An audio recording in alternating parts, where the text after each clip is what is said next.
तुम्ही पाहत आहात MCN न्यूज मराठी। जळगाव जामोद विधानसभा मतदारसंघात श्रीराम कुटे गुरुजी फाउंडेशनच्या वतीने सातत्याने राबविण्यात येणाऱ्या मोतीबिंदू आजारमुक्त अभियानाला पुन्हा एक सकारात्मक स्वरूप मिळाले आहे।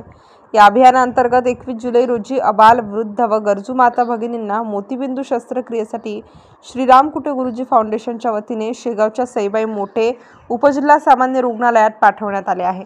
रुग्णसेवा हीच सर्वोत्तम सेवा या भावनेतून या उपक्रमाची अंमलबजावणी होत असून मतदारसंघातील डोळ्यांच्या समस्यांनी त्रस्त नागरिकांना नवा प्रकाश देण्याचे स्वप्न साकारण्याचे प्रयत्न या अभियानामार्फत सातत्याने होत असतो। या अभियानामुळे अनेक गरजूंना मोफत तपासणी, उपचार व शस्त्रक्रियेची सुविधा मिळत असून त्यांचे जीवन सुलभ व सुसह्य होण्यास मोठी मदत मिळते। त्यामुळे श्रीराम कुटे गुरुजी फाउंडेशनचे हे कार्य जनसेवेच्या दृष्टीने उल्लेखनीय ठरत आहे।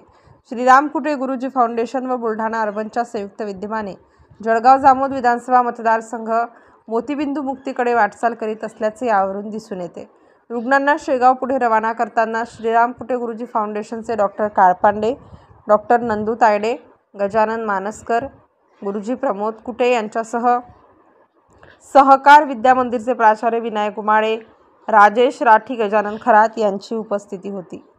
MCN न्यूज मराठीकरिता रवींद्र शिरस्कार, जळगाव जामोद।